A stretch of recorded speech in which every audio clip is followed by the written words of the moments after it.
Hello friends.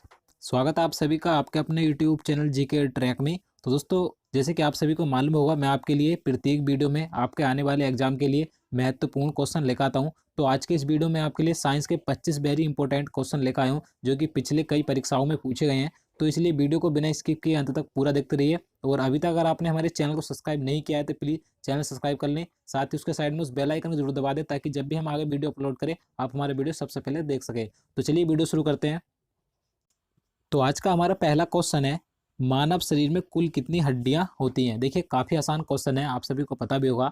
लेकिन मैं आपको बता दूं, मैं जितने क्वेश्चन भी आपके लिए लेकर आता हूं, आप हमारे इस वीडियो के माध्यम से अगर आपको क्वेश्चनों के बारे में पता भी है तो आप अपना रिवाइज कर सकते हैं। और अगर आपको क्वेश्चनों का आंसर नहीं पता है तो आप इन्हें याद कर सकते हैं। देखिए, काफ़ी इंपॉर्टेंट होते हैं ये क्वेश्चन जो मैं आपके लिए लेकर आता हूँ।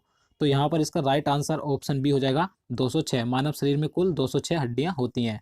नेक्स्ट क्वेश्चन देखते हैं, नवजात शिशु में हड्डियों की संख्या लगभग कितनी होती है। देखिए, ये दूसरा क्वेश्चन भी काफ़ी इंपॉर्टेंट है, क्योंकि ये रेलवे ग्रुप डी और रेलवे एएलपी एग्जाम में 2 से 3 बार पूछा जा चुका है। तो आपको ध्यान रखना है कि नवजात शिशु में हड्डियों की संख्या लगभग कितनी होती है, 300 होती है। तो यहाँ पर इसका राइट आंसर ऑप्शन सी हो जाएगा, 300। आपको ध्यान रखना है, नवजात शिशु में हड्डियों की संख्या लगभग 300 होती है। नेक्स्ट क्वेश्चन देखते हैं, मनुष्य के शरीर में पसलियों के कितने जोड़े होते हैं। देखिए, यहाँ पर क्वेश्चन में पूछा गया है कि मनुष्य के शरीर में जो पसलियाँ होती हैं वे कितने जोड़ी होती हैं। तो अगर आपको इसका आंसर पता है तो आप अपना आंसर लगा सकते हैं। तो यहाँ पर इसका राइट आंसर ऑप्शन ए हो जाएगा, 12 जोड़ी पसलियाँ होती हैं मनुष्य के शरीर में। तो आपको ध्यान रखना है। तो चलिए नेक्स्ट क्वेश्चन देखते हैं, शरीर की सर्वाधिक प्रबल अस्थि होती है। देखिए, इस क्वेश्चन में आपको बताना है कि जो शरीर की सबसे मजबूत हड्डी या अस्थि कौन सी होती है। तो ये क्वेश्चन भी काफ़ी इंपॉर्टेंट है, अगर आपको पता है तो आप इसका भी आंसर लगा सकते हैं। तो इसका राइट आंसर ऑप्शन बी हो जाएगा, जबड़े में। जबड़े में शरीर की सर्वाधिक मजबूत हड्डी होती है। देखिए, मैं आपको इसके बारे में बता दूं, जो जबड़े में हड्डी होती है तो ये लगभग 280 किलो वजन इसे सहन कर सकती है, यानी कि 280 किलो का वजन सहन कर सकती है। ये इतनी मजबूत होती है। तो आपको ध्यान रखना है। चलिए अगला क्वेश्चन देखते हैं। क्वेश्चन नंबर 5 है, मानव शरीर की सबसे छोटी हड्डी है। तो यहाँ पर इसका राइट आंसर ऑप्शन सी हो जाएगा, स्टेपिस। मानव शरीर की सबसे छोटी हड्डी होती है। देखिए, आपको मैं इसके बारे में और पॉइंट बता दूं जहाँ से क्वेश्चन अधिकतर पूछे जाते हैं। आपको ध्यान रखना है कि मानव शरीर की सबसे छोटी हड्डी यानी कि स्टेपिस की लंबाई कितनी होती है, 11 इंच होती है। आपको ध्यान रखना है। और अगर हम सेंटीमीटर में बात करें, सेंटीमीटर में 28 सेंटीमीटर होती है। तो आपको सेंटीमीटर और इंच इन दोनों में इसकी लंबाई याद रखनी है, क्योंकि एग्जाम में कुछ भी पूछा जा सकता है। और देखिए, अगर अगर हम इसकी बात करें कि ये हड्डी कहाँ पाई जाती है, तो आपको पता होगा ये हड्डी कान में पाई जाती है। और कान से रिलेटेड एक क्वेश्चन और एग्जाम में पूछा जाता है ज़्यादातर, कि कान में कुल कितनी हड्डियाँ होती हैं। तो आपको ध्यान रखना है, कान में कुल 6 हड्डियाँ होती हैं, यानी कि एक कान में 3 हड्डियाँ पाई जाती हैं, दोनों कानों में 6 हड्डियाँ होती हैं। तो आपको ध्यान रखना है। चलिए नेक्स्ट क्वेश्चन देखते हैं, मानव शरीर की सबसे लंबी हड्डी है। अगर आपको इसका आंसर पता है तो आप इसका भी आंसर लगा सकते हैं। तो इसका राइट आंसर ऑप्शन डी हो जाएगा, फीमर। मानव शरीर की सबसे लंबी हड्डी होती है। और अगर हम बात करें कि ये हड्डी कहाँ पाई जाती है, तो जांघ में ये हड्डी पाई जाती है। आपको ध्यान रखना है।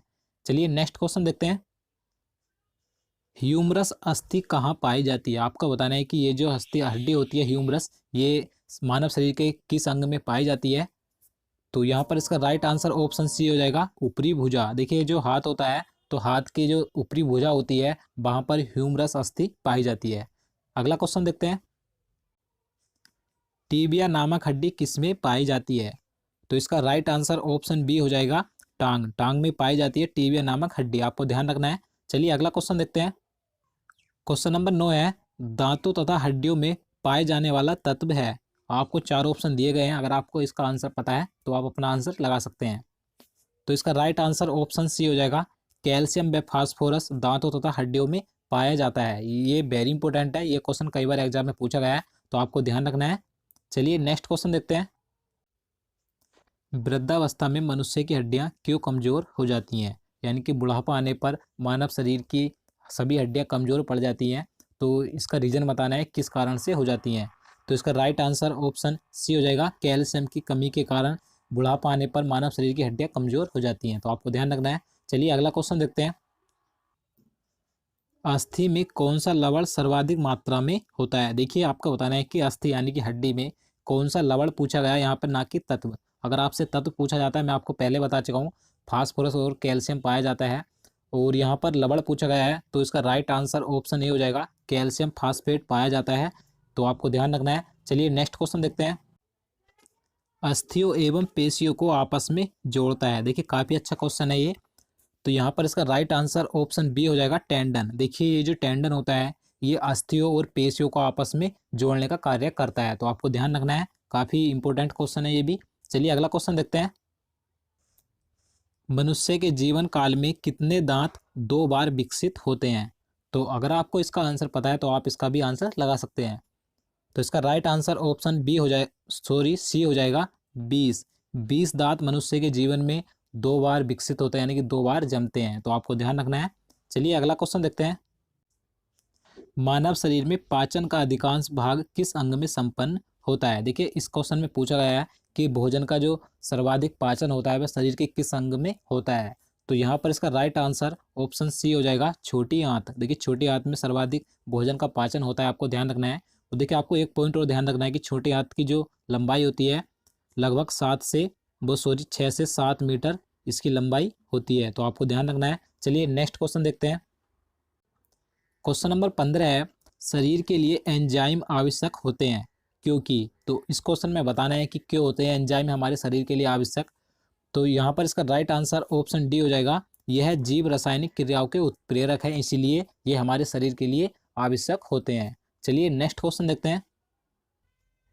दूध प्रोटीन को पचाने वाला एंजाइम है।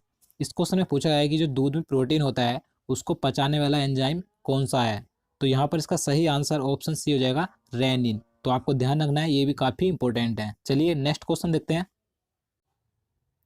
लार में कौन सा एंजाइम पाया जाता है? तो यहाँ पर इसका सही आंसर ऑप्शन बी हो जाएगा, टाइलिन नामक एंजाइम पाया जाता है जो हमारे मुख में लार होती है। तो आपको ध्यान रखना है। देखिए मैं आपको पिछले क्वेश्चन में एक पॉइंट बताना भूल गया, दूध में जो प्रोटीन पाया जाता है, तो आपको ध्यान रखना है दूध में केसीन नामक प्रोटीन पाया जाता है। तो ये क्वेश्चन भी कई बार एग्जाम में पूछा जाता है कि दूध में कौन सा प्रोटीन पाया जाता है। तो आपको ध्यान रखना है, केसीन नामक प्रोटीन पाया जाता है दूध में। चलिए अगला क्वेश्चन देखते हैं। क्वेश्चन नंबर 18 है, लार किसके पाचन में सहायक होती है?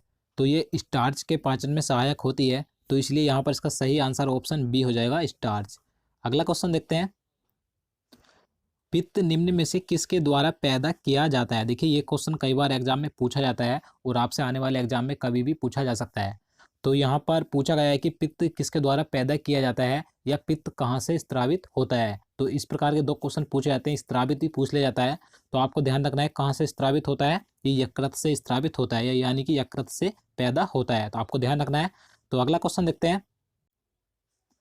पित्त जमा कहाँ होता है? देखिए इससे पहले क्वेश्चन में हमने बात की थी कि पित्त कहाँ से स्रावित या पैदा होता है। इस क्वेश्चन में पूछा गया है कि यह कहाँ जमा होता है या कहाँ इकट्ठा होता है। तो ये पित्ताशय में जमा होता है, तो यहाँ पर इसका सही आंसर ऑप्शन ए हो जाएगा, पित्ताशय में। तो आपको ध्यान रखना है। तो अगला क्वेश्चन देखते हैं। मानव हृदय में कितने कोष्ठक होते हैं? तो आपको बताना है कि मानव हृदय में कितने कोष्ठक यानी कि चैम्बर होते हैं। तो 4 चैम्बर होते हैं। तो यहाँ पर इसका सही आंसर ऑप्शन सी हो जाएगा, 4। अगला क्वेश्चन देखते हैं। क्वेश्चन नंबर 22 है, रुधिर दबाव यानी कि ब्लड प्रेशर मापक यंत्र कौन सा है? देखिए आपने देखा होगा कि किसी व्यक्ति का ब्लड प्रेशर हाई हो जाता है या लो हो जाता है, तो इस क्वेश्चन में वही पूछा गया है कि उसमें किस यंत्र का उपयोग किया जाता है। तो इसका आंसर ऑप्शन सी हो जाएगा, स्फिग्मोमैनोमीटर का उपयोग किया जाता है ब्लड प्रेशर मापने के लिए। तो आपको ध्यान रखना है। चलिए नेक्स्ट क्वेश्चन देखते हैं। दौड़ लगाते समय मनुष्य का रक्तचाप, इस क्वेश्चन में बताना है कि दौड़ लगाते या दौड़ते समय मनुष्य के रक्तचाप में क्या परिवर्तन होता है। तो रक्तचाप हमेशा बढ़ जाता है दौड़ते समय, तो इसलिए यहाँ पर इसका सही आंसर ऑप्शन ही हो जाएगा, बढ़ जाता है। नेक्स्ट क्वेश्चन है, मानव शरीर का रक्त बैंक यानी कि ब्लड बैंक किसे कहा जाता है? तो यहाँ पर इसका सही आंसर ऑप्शन ए हो जाएगा, प्लीहा, यानी तिल्ली भी बोला जाता है। आपको ये दोनों नाम ध्यान रखने हैं। आपसे एग्जाम में प्लीहा ना देकर आपको तिल्ली भी दे सकता है, तो इसलिए आपको दोनों नाम याद रखने हैं। प्लीहा या तिल्ली को मानव शरीर का रक्त बैंक या ब्लड बैंक कहा जाता है। नेक्स्ट क्वेश्चन देखते हैं। रक्त का लाल रंग निम्न में से किसके कारण होता है? आपको बताना है कि रक्त यानी कि ब्लड का लाल रंग किसके कारण होता है। तो इसका सही आंसर ऑप्शन बी हो जाएगा, हीमोग्लोबिन के कारण हमारे शरीर में रक्त का लाल रंग होता है। तो चलिए दोस्तों, आज के लिए इतना ही। उम्मीद करता हूँ आपको वीडियो पसंद आया होगा। अगर आपको वीडियो पसंद आया हो तो वीडियो को लाइक कर देना और चैनल को भी सब्सक्राइब कर लेना, साथ ही वीडियो को ज़्यादा से ज़्यादा शेयर भी करना। तो चलिए मिलते हैं नेक्स्ट वीडियो में, तब तक के लिए नमस्कार।